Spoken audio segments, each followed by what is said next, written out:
Can you feed the planet without poisoning it? France's new government this week reiterating its plan to ban glyphosate, the ubiquitous herbicide that's also in the crosshairs now of Italian authorities and the World Health Organization. Emmanuel Macron faces the resistance, though, of his own farm lobby and of Brussels in part. Many there have shrugged off studies that show alarming traces of glyphosate in our drinking water. What weekend gardeners probably know better as Roundup has been around for decades. Its maker, Monsanto, an agrochemical colossus that could grow even larger should the European Commission approve its marriage with German giant Bayer. Why do chemical and pharmaceutical companies matter so much to what we find in our plates? What's the cost of eating healthier? Is there an alternative to the current model, one that consumers will really go along with? Today in the France 24 debate, we're looking at the argument over whether or not to ban glyphosate, and we're joined from Brussels by Helmut Bircher, associate with Global 2000. Many thanks for being with us. He's a former agriculture attaché for the UK representation to the EU. Graham Taylor is the director of public affairs at the lobbying group, the European Crop Protection Agency, Protection Association, excuse me. Welcome to the show. Here in the studio, we're joined by soil and crop scientist Wahid Awad. He's a postdoctoral fellow at INRA, the French National Institute for Agricultural Research. Thank you for being with us. Thanks for having me. And as well, we're by food critic David Leibovitz, the author of My Paris Kitchen, and by the way, who serves up the sweetest mix of recipes and restaurant reviews on davidleibovitz.com. There's one for rice pudding there, which looks... Well, thanks. I forgot to bring you cookies. All right, which looks very without tempting. chemicals in them. We'll talk fresh about that. The France 24 debate on Facebook and Twitter, the hashtag F24debate. Let's start with the latest here in France and the wavering inside the cabinet of Emmanuel Macron. His prime minister telling Parliament Tuesday that the government's putting off until the end of the year a decision on whether or not to ban glyphosate in France by the year 2022. It's already being banned in 2019 for household use. Edouard Philippe asking that the agriculture minister reach a compromise with an ecology minister whose position is firm, Nicolas Hulot, who last week told farmers, quote, "I'm not a scientist, but I don't want to find myself along with you and your leaders in a courtroom because we won't have taken our responsibility when we knew things." But that's not the way the farm lobby hears it. Yes, France's biggest farm lobby, already up in arms last Friday. Some 250 of them blocked traffic on Paris's most famous avenue, the Champs-Élysées, asking for an end to, quote, punitive and dogmatic environmentalism, and also asking for another decade to try and find solutions. As an Egyptian in France, what's your, Wahid Awad, let me ask you, what's your reaction to the way this debate is moving in this country? Well, I like that there is a debate. It's always healthy to have a debate. But what I always have about this kind of debates that people always see things as binary, black and white. And as an objective scientist, I don't see things this way. I think things has to be studied, has to be discussed also socially, and then we come up with solid scientific evidence for whatever decision we do, and then we should have also a social conversation around such topics. So the rise of such debate in France or around the world is really good because people now are very concerned about their health. But also, as a scientist, I always have in mind that there is always a trade-off between what we can do and what we aspire to do, because we always want to eat healthy. I would be glad to eat organic food all the day, every day, but it's the current situation of the global food security is not allowing to that. So when we address pesticides or herbicides, we need to be very careful about what kind of decisions, what kind of laws we do. So we need to address things case by case in a very scientific and objective way. Okay, so you're saying we can't feed the entire planet organically. We'll come back to that statement, but let's cut to the chase here. Is glyphosate, is Roundup dangerous, and should it be banned? Well, there are a lot of different opinions about that. We have almost 3 different international organizations, including including the World Health Organization, that says different reports about that. As They say it's a carcinogenic. well, World Health Organization, when they met with the FAO in Geneva in 2015, May, they said it is not. So this is what we have. We have different opinions about glyphosate. Yes, most of the report says it is probably carcinogenic to humans, but also there is also different, like the cancer research says no, it is A2 grade of carcinogen, which means it is probably carcinogen to humans, but there is enough evidence that it is carcinogenic for animals. But also we have, as I said, we have different opinions about this, and I don't think there is a clear there's a clear fact about the situation of glyphosate. Helmut Butcher, your thoughts? Should it be banned? Glyphosate has to be banned because it does not fulfill the requirements for EU approval, and therefore it has to be banned. We have a new law in the European Union since 2009, and this law is, I would say, it's the best in respect to protection of health and protection of the environment that we do have all over the world. But in the moment, I'm afraid that this law does not work because the approval procedure does not work, because this law says if a substance has the property of being carcinogenic, then it has to be banned. And the carcinogenic property in glyphosate is there's so much evidence for it, sufficient evidence, as WHO said, and therefore there is no reason to keep it on the market. Graham Taylor? I think maybe just to correct one thing, I think the legal process is quite clear in the EU, and using that as the basis, then glyphosate clearly does fulfill all the requirements to be approved. You just have to look at the opinion of the EU institutions. Around this time last year, originally when the debate over glyphosate started, the European Commission itself was content to propose an approval for 15 years. And that's backed up by the European Food Safety Authority, the European Chemicals Agency, other regulatory authorities around the world, 90,000 pages of evidence, 3,500 studies. So I think the scientific case is quite clear from an EU perspective. I recognize the political one is not necessarily clear. But this problem has been caused by the fact that the IARC, which Wahid referred to earlier, has been used as a way to undermine the process in the EU. So you're saying that Roundup is perfectly safe, is what you're saying? Carcinogen. I'm saying that Roundup is safe to be used within the EU. All right, saying it's safe to be used within the EU. David Leibovitz, hello. You're because here in France it's going to be banned for household use in 2019. There's no firm word yet, though, on whether or not they'll have an outright ban for agricultural use afterwards. Which science do you refer to when you're looking at this? Well, my thing is, as a cook and as somebody who always sort of eats as close to natural as possible, my whole thing is we should try to be eating as naturally as possible. I don't know if people need to use Roundup at home. Some of the problems that we discussed with food shortages around the world and using these things are presumably so that we can ship large quantities of food, so we can grow large quantities of food and ship them to faraway places. But I don't think that people need to use these things in their backyard gardens. Do you agree with that? I totally agree with that. All right. Because as I said, I'm not binary. It's not black and white. I do think that actually glyphosate should be banned from home use or gardens or parks. But I think it is still important until we find an alternative, efficient one, should be used in weed control for crops.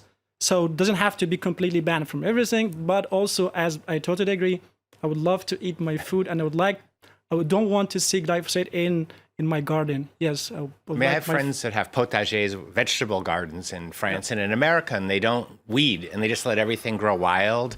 And the food is incredible. It doesn't look beautiful when you look at the fields, but it tastes good. Yeah, and also I would like to add. But so hang on, it's okay to have it on the fields, but not in your garden. Isn't there a dissonance there?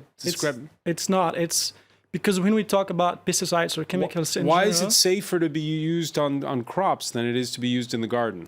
So again, when we use this at the field, we have specific protection equipments.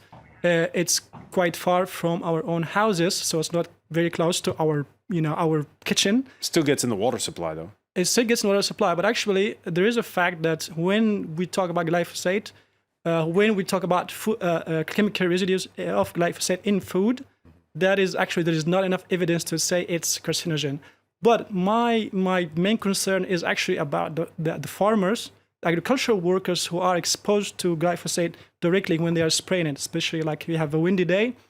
That is quite dangerous, and especially when you come to farmers in developing countries when they don't have any awareness or any equipment to protect them from such chemicals. Not only glyphosate. Actually, glyphosate is the topic of the day, but all chemicals or pesticides are included. They're all dangerous. They can all be carcinogens if we expose them in high quantities. All right, back in June, the European Commission suggested a 10-year renewal of the license for glyphosate. That's up for consideration before national regulators who will be convening next week in Brussels. Now, after a study that took urine samples from French actors and TV stars and found that most had traces of glyphosate above the legal limit, another French advocacy group recently did its own test, this time further up the food chain at the supermarket. We analyzed foods containing cereals, breakfast cereals, pasta. We also analyzed vegetables, lentils, beans, and peas to find glyphosate, and we found traces of it in 16 out of 30 tests. That's over half of our samples. Now, the head of the big farm lobby in this country, the FNSCA, says that study is biased. It talks of traces of glyphosate and doesn't say how much. According to Christian Lambert, you'd have to eat 2,000 kilos a day to be sick. France is a country that has very much reduced its use, and today the doses applied are reasonable. It's about half a litre on a football pitch, so we're not overusing it. However, if the product is banned, you'll need 2 products to replace it, totaling about 7 litres. So the solution would be worse than the problem. That's all we're trying to say. Hamma Butcher, what's your reaction to that? Is it a problem of how Roundup has been used, or is it a problem of the product itself? I think it's a problem of the regulatory science. It's a problem, and I think the arguments we just heard are misleading because it's not true that you can eat 2,000 kilogram glyphosate contaminated food without getting sick. This maybe would be true if glyphosate was as the way as Monsanto tells us, wants to show it, not cancerogenic, not genotoxic, not reprotoxic. But studies, and this is a very important thing, the studies that we see here show that in 75% of the studies, glyphosate has demonstrated, has shown to be DNA damaging, and only a smaller part showed no effects. And this is the reality in the published science. But we have another reality, and the green reality. This is the reality of the regulatory science, where industry makes its own studies in its own laboratories, testing its own products and saying glyphosate or other products are safe. And what IARC did, IARC looked at published studies and ignored this. So they came to the conclusion glyphosate is probably carcinogenic to humans. The regulatory agencies looked at that. They should have had looked at also this because the law has changed in 2009, but they ignored this. What they did, they copy-pasted the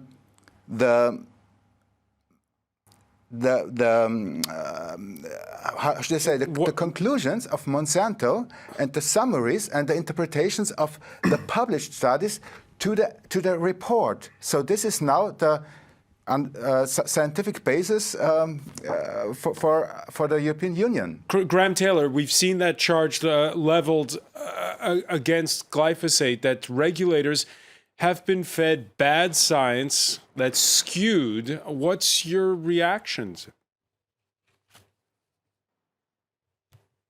I think that's completely false. To be honest, our industry, we invest billions in research and development to successfully bring products to market. And in doing that, it requires a large number of studies. All of those studies have to be performed to a certain standards of good laboratory practice in order to be submitted into an approval process. Now, anyone is free and able to submit studies into that process. NGOs, if they have studies that they feel are an important contribution, they're perfectly entitled to contribute to that process too. But these studies have to conform to a certain level, a certain standard. They have to be reproducible. And in order for agencies like EFSA, like the European Chemicals Agency, to approve it. And I think just to correct one point that the previous speaker made, it's not Monsanto that's saying that it's not carcinogenic. This has come very clearly from EFSA and from ECHA, the two institutions in the EU. We're going to pick up on this. We have to take a very quick break, but we're going to pick up on those points. We're going to pick up on those points when we come back. You're watching the France 24 debate.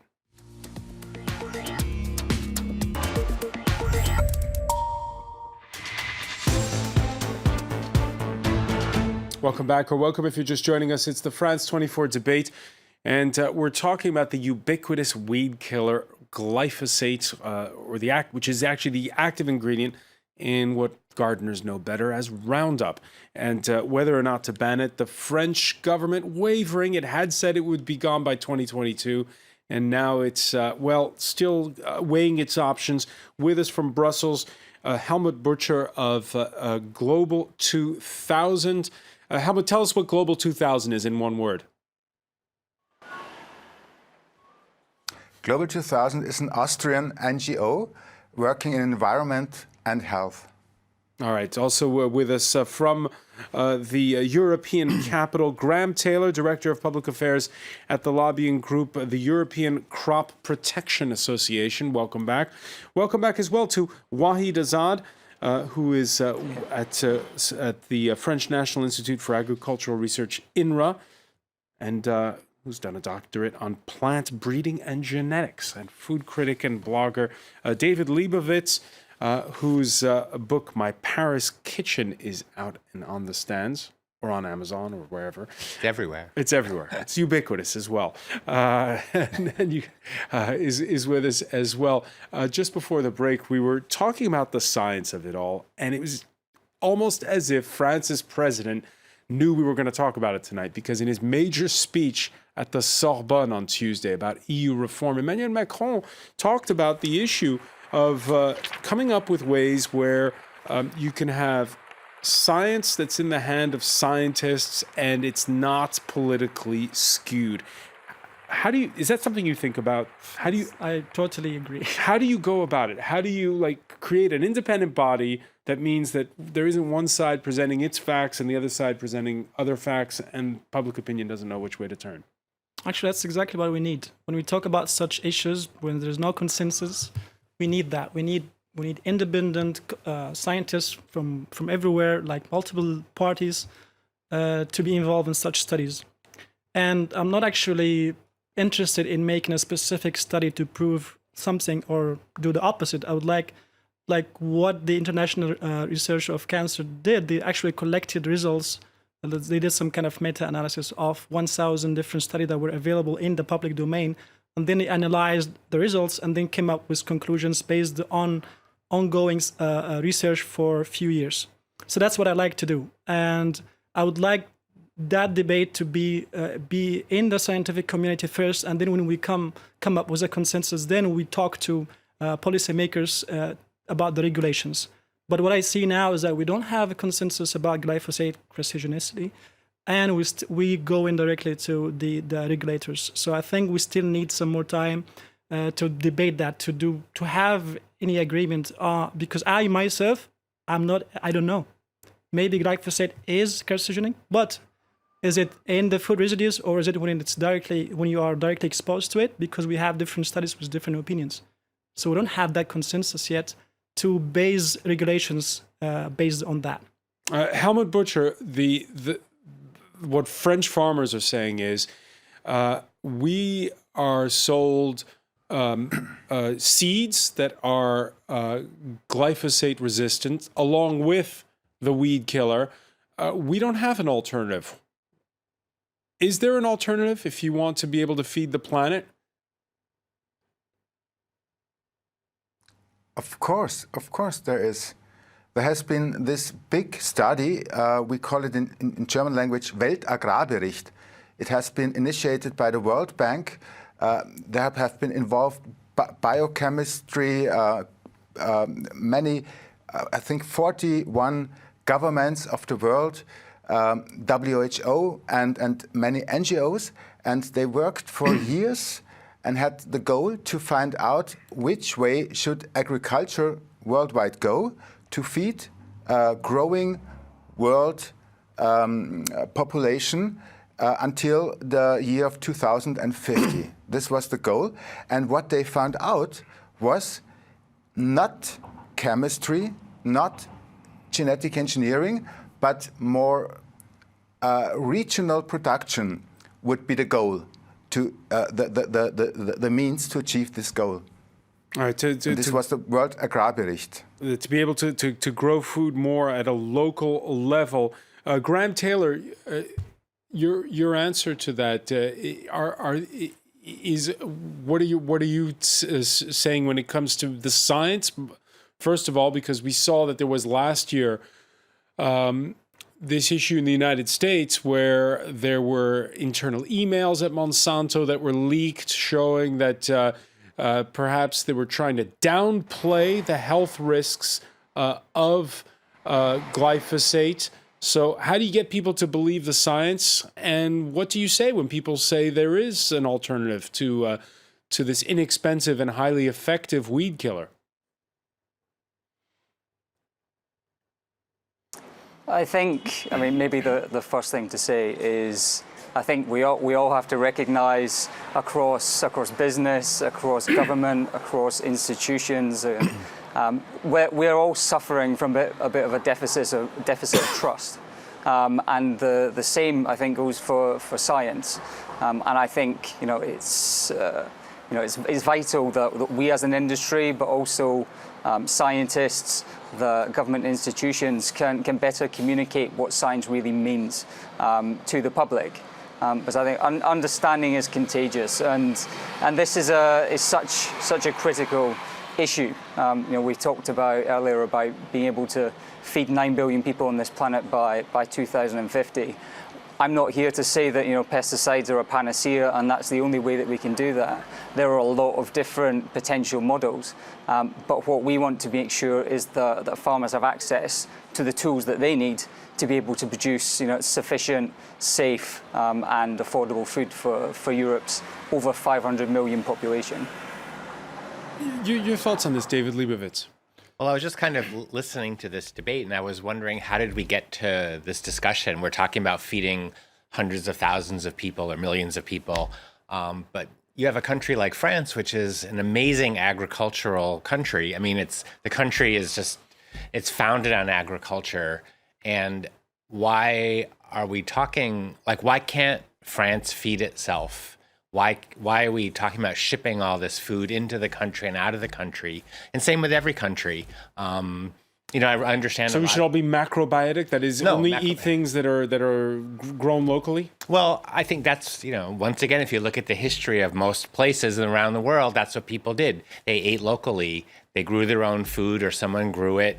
Or in France, the whole idea of bringing food to Les Halles, people came from the different regions and shipped food or brought food to Paris, where people ate locally. They went to their local market. I mean, every town in France has a local market.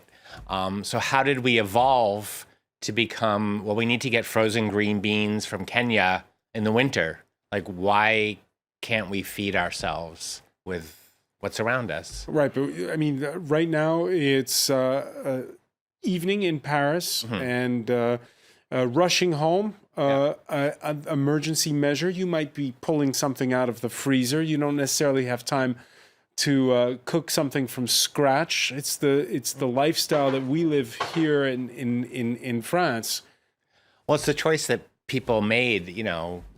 People wanted convenience, and it wasn't just something that just happened. It's something that happened gradually over the years, starting in the 50s when all these consumer products came out. Frozen food, especially in America, everyone was like, "Wow, we can have we were also convinced by the corporations. If you look at ads for housewives back then, they're saying, escape the drudgery of the kitchen, put this TV dinner in the oven and feed your family.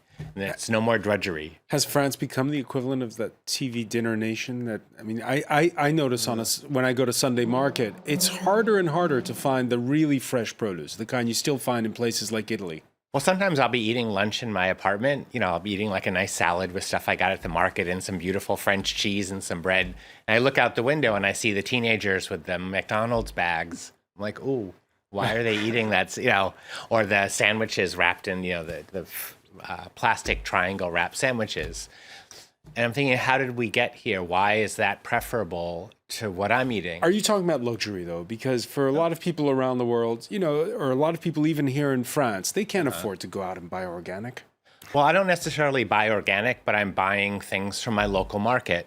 I do buy organic produce and I do buy certain things organic, but to me, it's much more important to buy something that's locally grown, because maybe I'm wrong, but I'm kind of under the assumption that the producers at the market or people that garden themselves aren't spraying chemicals all over their things and getting it all over the place. Once again, WIBAUX, in this speech that Emmanuel Macron gave on Tuesday, there was a sizable portion devoted to agriculture in which he talked about a rethink of how we farm, not at the French level, but at the European level. How we think about the common agricultural policy, which shouldn't just be a cash cow for the richest producers, and also how we solve this issue where we can have food security and produce that people trust. Now, what farmers say is that they feel like they don't. There isn't a solution. They don't have this option. Is there a third way between, on the one hand, everything being organic, and on the other hand, a system where they're beholden to one or two companies to buy their seeds and their weed killers? There's always a third way. I actually agree that buying local food, organic food, is the greatest option if we can afford it. But I don't think that's the solution. I would like to only eat local, but there are countries that cannot feed themselves and some crops that actually don't grow. Like Egypt is my home country. It's the biggest importer of wheat in the world. And actually it imports a lot of that wheat from France. So I think that eating locally is great. And eating also organically is great, but it's not the only solution. Actually, what we need is a holistic approach, is a system approach where we can approach agriculture in a sustainable way, when we can also sustain our food security. So there is always a third way, and there is a lot of research. Biopesticides have been around for a long time now. There's a lot of R&D that needs to be done in this area. There are lots of startups and companies in this area trying to integrate what we call integrated pest management system, which is using microorganisms like microbials, fungi, bacteria, and viruses, also macrobials like insects and nematodes, to control other pests like natural enemies, and also chemostimulants and plant residues. These are all alternatives that we can use, But again, I don't. Is that ready though for the market? It or is that actually- still in the lab? That It exists. that It does. research about how you can get insects and certain plants to actually do this work that's right now being done chemically. Actually, it has been around for years, for decades, let's say, but it's not yet fully efficient. It's not very economical. So we need to do an R&D, a lot of R&D in this area, to be able to make that balance between traditional pesticides or traditional chemicals and these biopesticides. So what we need is a holistic approach. We need to look in a case by case. We don't have to replace things. We just need to integrate and innovate on building on what we already have, what we already know. How far away is that future? It is very near, actually. I see a lot of startups in this area, really, a lot of companies, and they can do great work in our sustainable agriculture food system. Graham Taylor, do you agree that the future is soon when it comes to not needing chemicals to be able to spray our crops or to keep the pests and the weeds away? I think it's it's dangerous when we make it a decision about to use chemicals or not use chemicals, or for it to be natural or for it to be synthetic. I think what we need is to recognize that there are a lot of different models, a lot of different ways that we can produce food. Pesticides using pesticides is one of those. There are substances that exist for fundamentally good reasons. And you remove them, you have a consequent impact, and I think it's the impact that is missing from the debate. People aren't talking about the fact that France has had the worst wine harvest for the last 50 years. The fact that if you have to farm without glyphosate, you increase the risk of soil erosion, you reduce soil quality, you increase the CO2 emissions into the environment. There are a lot of consequences of removing pesticides that aren't immediately obvious to people, and we recognise there's public concern, and as an industry we work very hard to address that. We also work very hard to try and develop alternatives, but these take time. We're committed to agriculture, and we're committed to making sure that the world has enough safe and sufficient food to eat. All right, the future is not so near, says Graham. Helmut Butcher, what about in Austria? What about in Austria? I mean, in Austria, the future is also not so near. I think Austria has maybe a little bit more organic agriculture than other countries in Europe. But I think the question, in my opinion, is in the present, we do have pesticides. I don't like it. I don't think they are necessary, but we do have them. And we have a regulation that should protect environment and human health from these pesticides. So now politicians had decided that pesticides that are doing great harm, like carcinogens, have to be removed. And if this is done, maybe our future generations will have a better, secure life, getting less cancer, for example.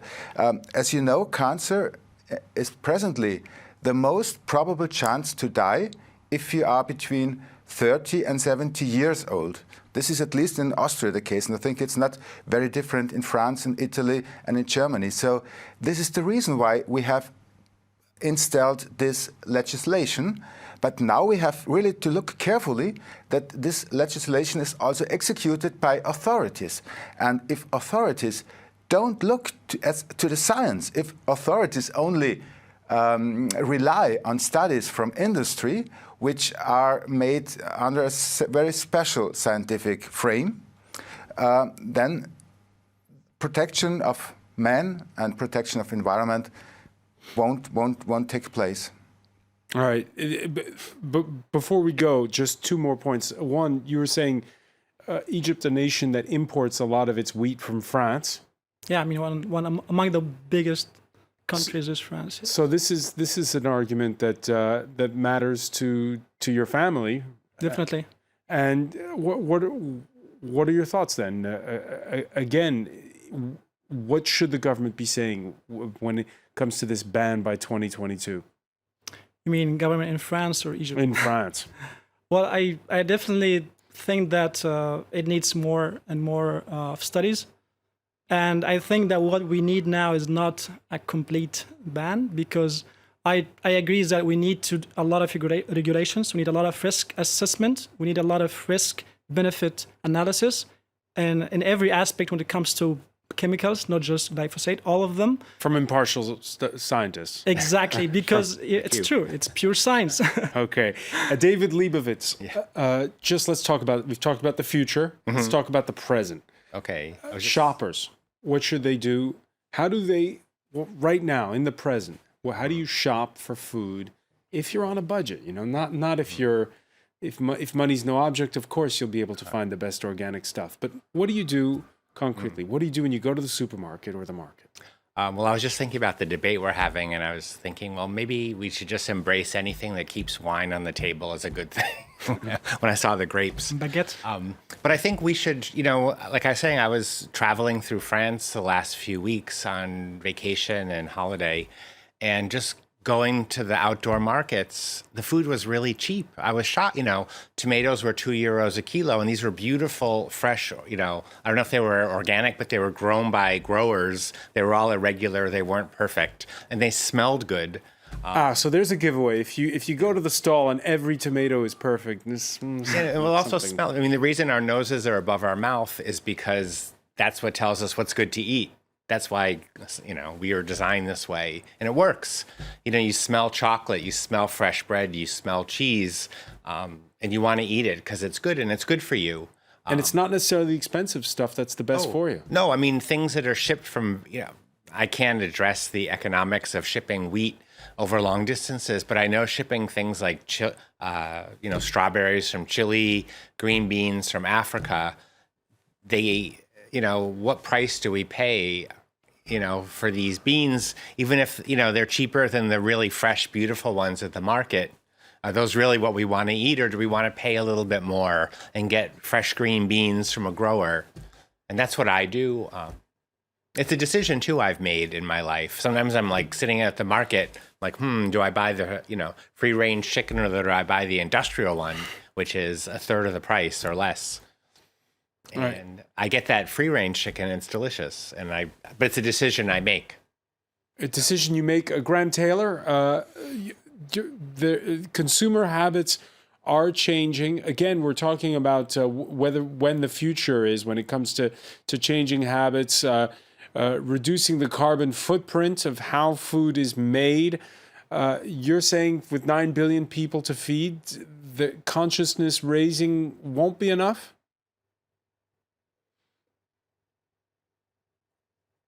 Sorry, I didn't catch the last part of your question there. In terms of reducing the carbon footprint on where we get our food, and the best way perhaps to eat healthier is to eat food that's closer to home. I think ultimately it comes down to enabling consumers to have choice. And whether that is they want to eat food that is close from home, they want to have access to, you know, a wide range of different fruits, vegetables at different times of the year, perhaps brought in from different countries. I think it's about giving the consumer choice and making them feel that, you know, they're in control of the choices that they make. You know, we recognise that, like I said before, there are concerns about pesticides. And we do a lot to try and address those concerns, but I mean, glyphosate specifically has been used safely for the last 40 years. And I'm concerned that, you know, if we engage in this hysteria around these products, that inevitably what is going to happen is we sleepwalk into a food crisis in Europe. Make a choice. If you give a consumer a choice, underlining that is that they'll choose what's cheapest. Sometimes, but I think sometimes having too many choices is not necessary, and it's sort of a luxury that we're paying for. You know, I always tell people the best restaurant you go to is the one that runs out of food because it's the freshest food. And so it's better, you know, people get mad, but it's better to have less choice and fresher. All right, less stuff on the menu, important for a restaurant. But David better. Leibovitz, many thanks. I want to thank as well Wahid Awad. I want to thank Graham Taylor for joining us from Brussels, as well as Helmut Butcher.